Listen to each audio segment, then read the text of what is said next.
Okay, so hello everybody, welcome to another interview, and today I'm very excited to have Garry Stewart, who is the Artistic Director of the Australian Dance Theatre.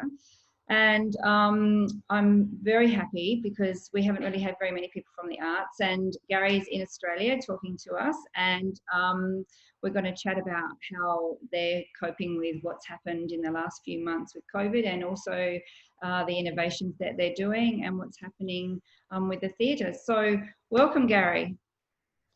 Hi, Mandy. Great to see you, despite the circumstances, but always wonderful to see you. It's lovely to see you too. So for everyone who's watching, tell us a little bit about yourself. Tell us. Well, I'm the Artistic Director of Australian Dance Theatre, as you say, and Australian Dance Theatre is a 55-year-old contemporary dance company. It's I didn't realise it was 55. Yeah, 55. I've been with the company for, well, 21 years this year. So quite a chunk out of the 55 years. But yeah, it was founded in Adelaide in South Australia in 1965. And there's been 5 artistic directors. And yes, I've been with the company for quite some time. It's an amazing company, and you know, we've toured all around the world. We tour frequently to Europe. Most years we go to Europe. We've been to Barcelona in the past, to Flourish, a number of years ago. And yeah, so this year's been interesting, of course.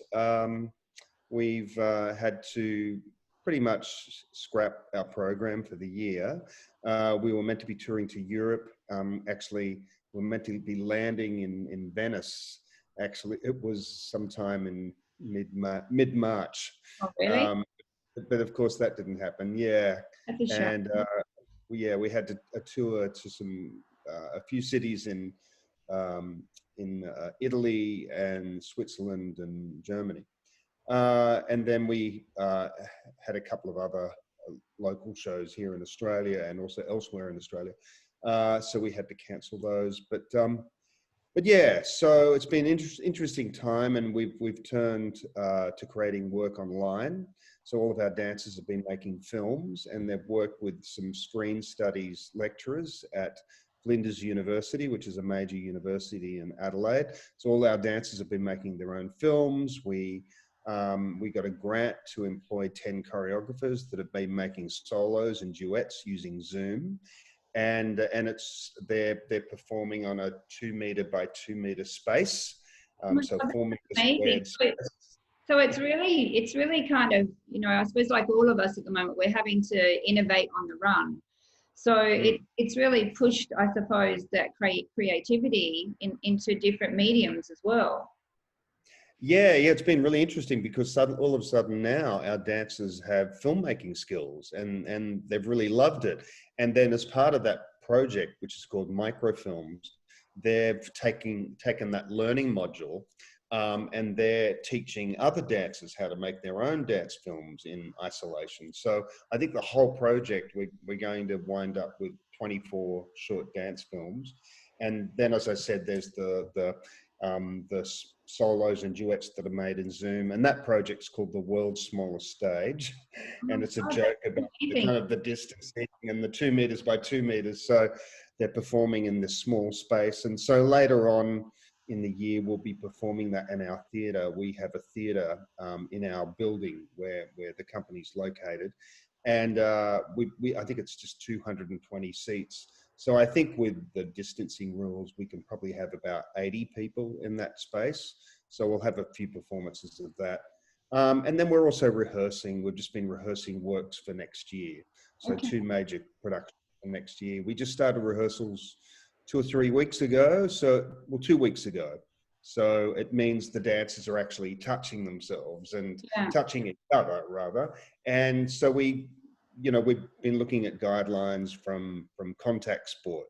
So what footballers do, particularly community sports. Yeah, so that's complete. Has that changed the way that you've choreographed? Does that have changed, or does it just mean you have to really just focus on what those guidelines are and actually make sure that you're safe, doing all of the safety precautions. Yeah. I mean, it's not really changing how we choreograph. The work is still the work, but it just means that we've quarantined the rehearsal studio.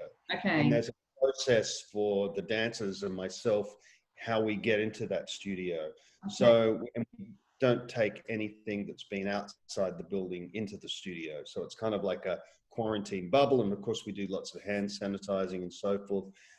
We have another studio upstairs that we've just started our public dance classes in, but so the members of the public that attend those classes actually go through a different entrance into the building and up some stairs, and we've got that area cordoned off, so no one from the company goes into that area where the members of the public go. And of course, we do the contact tracing so that we record everyone's names and contact details of who do. Well, they register for the class, so it's easy to kind of know who's been in the class.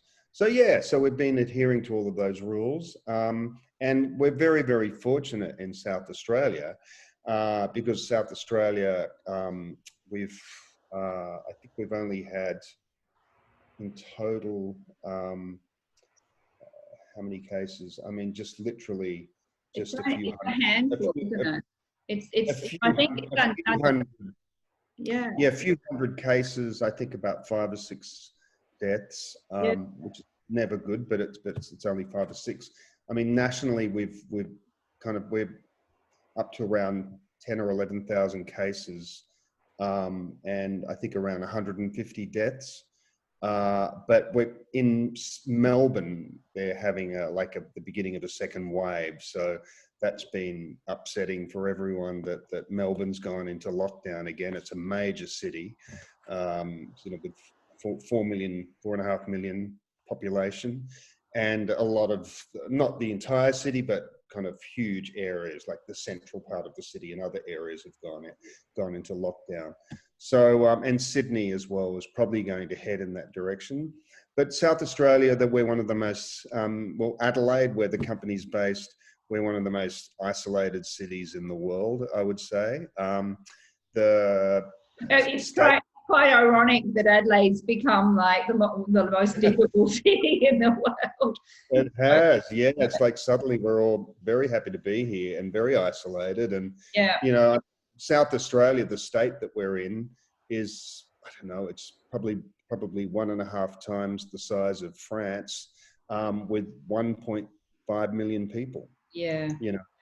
So we are in a very privileged situation. Also, we have, we're a first world country. The hospital here is incredible. It's brand new and well staffed, and fantastic facilities. We have a great medical system in Australia, but yeah, we have the population of, half the population of Spain in a country that's the size of the United States. Yeah, so we're not all on top of each other. And so when do you see that you might actually travel again as a company? I mean, I think, even within Australia, do you think that it will be, I mean, what are the government telling you? I mean, we're hearing rumours that they're not going to open the borders until sort of March next year at a minimum. Or maybe July. But what about you from the point of view of the company? What would it be like for you guys? Do you think, or do you think that you're going to be doing local productions and just keep honing your repertoire and continuing to innovate? Do you think that's what you see for the scene? Yeah, I think that's probably it. I mean, we have a tour that we've got planned for April, May next year throughout Europe, and including a week in Paris. And it's a great tour, but we're not.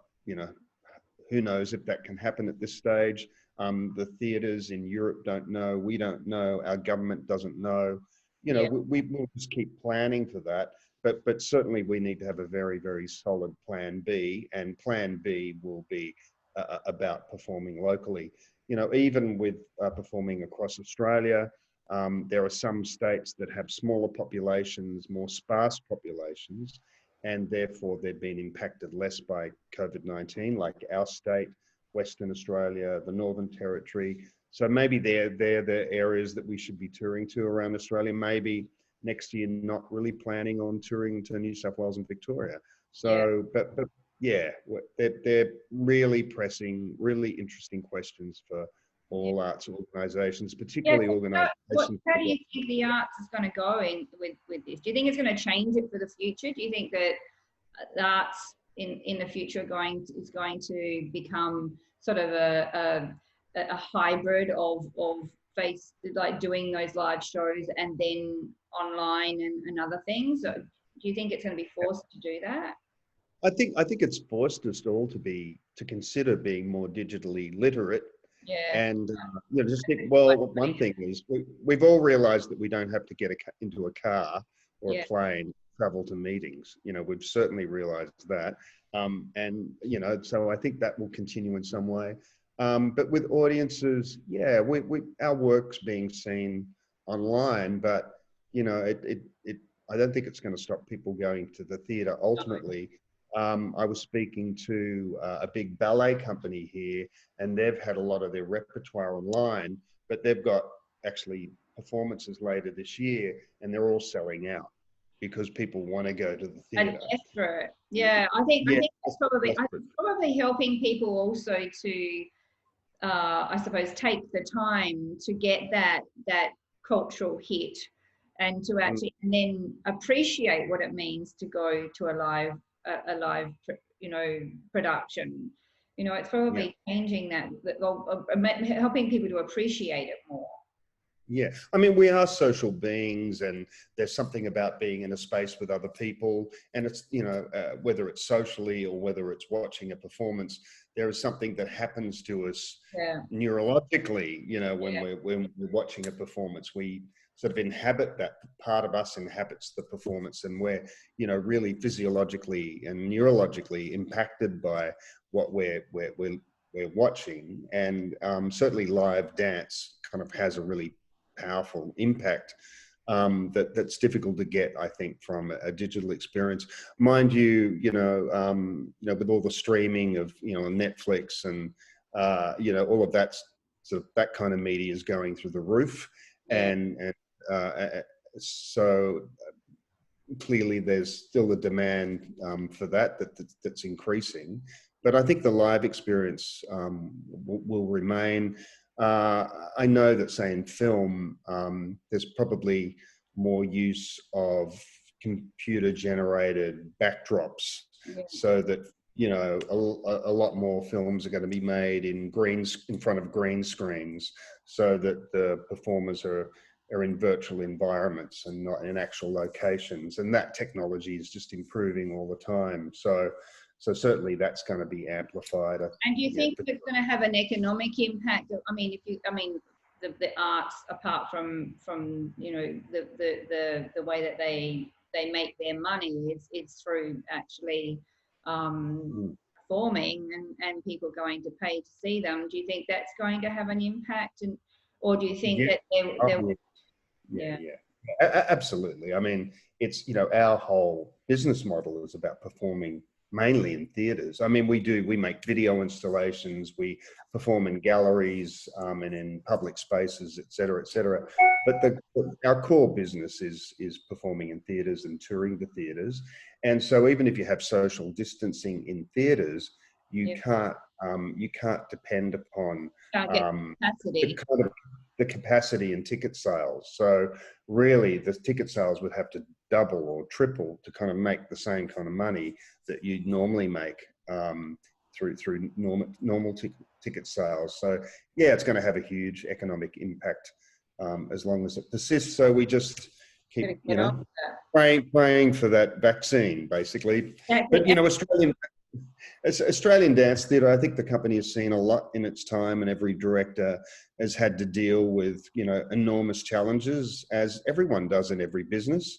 And this is like an exceptional challenge. But, there's kind of always something, really. And the thing about the arts is we just inherently think creatively. We are always thinking laterally, we never quite have enough resources.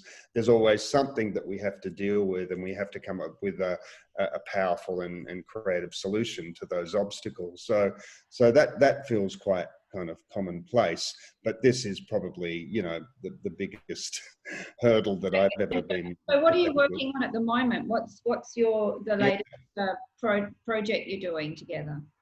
Okay, well, I just finished editing a short film that we'd actually been filming over the last couple of years. It's a video installation called "The Choreography of Emotions," and it's a 10-minute piece. It's was made for gallery spaces mainly, and it's a video installation that examines the way in which our body creates gestures and facial expressions and the way in which emotions are embodied, and then kind of creates choreography out of that. So it's sort of filming the body at a fairly sort of close-up, detailed, micro level, and then creating patterns out of those images.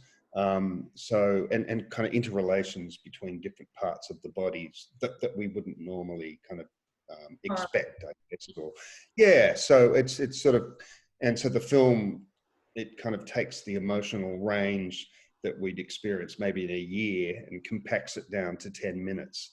And it's involving 10 dancers in the company. And yeah, so that's really interesting. So we just finished that. We just had another film that we made previous year called The Circadian Cycle, and that was filmed in different locations around South Australia. And so the topography of South Australia is incredible and very dramatic and extremely contrasting. And it was made before all the bushfires. But yeah, so and that kind of looks at I guess the patterns in nature, the patterns in topography, and then how they're expressed through the body, and that we are, as humans, as living animals, we're subject to patterns in nature and the forces of nature. So that's another film that we finished. Well, yeah, that was just in the Brooklyn Film Festival, and it won the best experimental film in the Brooklyn Film Festival, and they put the whole festival online. So that was really great. But then I'm working on a couple of stage productions. One is called Object. It's a piece I made on a company in Germany a number of years ago called Tanz Mainz, which is a company near Frankfurt in Mainz. And so reworking that, redeveloping that with the dancers. And then we work with an Indigenous Australian choreographer, Adrienne Semmons, and she's making a piece, or developing a short work on our dancers. And she's teaching our dancers how to do traditional Indigenous basket weaving, and then that cultural practice of basket weaving then becomes embodied through the choreography. So that, what a beautiful analogy that is. It's really like that's yeah, gorgeous. Yeah, the interweaving of bodies and circular patterns, and yeah, it's kind of really your dance. I can imagine it with your dance actually. Yeah, I think we have some of the best dancers. Well, certainly in this country, that's for sure. I mean, we auditioned hundreds of dancers just to find one, so they're all pretty special and amazing. So, and it's great to give this opportunity to Adrienne. And then we go into rehearsals for another piece called Supernature, which really looks at the way in which I guess it contextualizes humans as animals and as creatures. And I just before COVID really hit here, I'd been making a piece for the Adelaide Biennale for the art gallery, and I was commissioned to make a work, and it was for the company, and it was called Colony. And so it started off with an inflatable object in the middle of the space. It's this breathing object, and it was designed by the Royal Melbourne Institute of Technology Industrial Design Atelier. And then I spoke to the director and said that I want this breathing nucleus, this kind of life-giving nucleus. Anyway, so for some reason we wound up with, he sent me these images of viruses, because I said I kind of want it to be kind of quite three-dimensional and have these kind of things coming, tentacles coming from it. And they sent me some images of viruses, and I said, oh, I quite like this particular one. And he said, oh, that's that virus coronavirus that's in Wuhan in China at the moment. And I said, oh, okay, right. I said, well, let's go with that. So he basically created this kind of coronavirus that breathes. Oh my God. And then, so by the time we were about to put that in the gallery, you know, coronavirus was going everywhere and migrated all through Europe and so forth into the States. And then, so we had this kind of coronavirus on stage, but we did one performance not in the gallery. We did it for just the curators of the gallery in our own studio, just 5 people. And then we expanded the company for a couple of months. So we've got this piece with the coronavirus in it. Yeah. Kind of unfortunately, that I said to the gentleman that made it, the object, I said to him just a few days ago, I don't want that to look like the coronavirus anymore. We need to completely reskin that. We're done with that. Exactly. Yeah. We need I kind of feel like it was a bad omen on making that piece. Inspirational. Yeah. Wonderful. So if people want to know more about what you're doing and to keep up with what you're doing, what's the best way for them to do that? Well, we've just actually 12 weeks ago, we started an online program called Adapt. And what we did was we put up online for 48 hours one of my old works, one every 2 weeks for 7 weeks. That to our members, but it's good. Yeah. So it's still going. Well, we're up to our last one. Okay. And that will be on not this weekend, but the next weekend. Not this forthcoming Friday, Saturday, Sunday, but the following. And it's called Bird Brain, and it's a lot of fun. And it actually is the first major work I made for Australian Dance Theatre. It toured the world. It went everywhere, and we did over 200 performances, and it was an epic piece and a really important piece in my career and also for the company, and amazing dancers that toured that work and traveled around the world. So it's sort of become. You can see that not this week, but week after. Yeah. I'll put the link back up for everybody. Yeah. So it's based on it's a deconstruction of Swan Lake. It's based on Swan Lake, but very contemporized version of Swan Lake. And then 2 weeks after that, we have our final piece, which is actually by another choreographer, Tanya Lidka. And Tanya was a dancer in the company many years ago, and very sadly, 11 years ago, she was involved in a motor vehicle accident and passed away. And so this was the last work she made before she died. She was only 29. It's called Construct, and it's a really beautiful work, and amazing that it was made by someone that was only 29. So that'll be the last. It was wonderful for people to see that. Well, what I'll do is I'll put up that link again so everyone can go in and have a look at those, which is amazing. And if they go onto the ADT website, then they can see all the other things that you're doing. Yeah, that's right. So if you go to adt.org.au to our website, and you can, the first thing you see is the Adapt page, but then you kind of click on the menu above and it takes you to all of our formal work and what we have coming up and news, and you can subscribe. Well, what you can do is, as you start to see things, just flick it through to me and I can put it up for people so that we can keep it going. It's so beautiful to speak to you again, my love. Wonderful to see you too. Take care, and let's keep in touch so we can keep everyone up to date with what the amazing work that you're doing. It's amazing. Thank you so much. You take care. Take care. Bye. Bye-bye.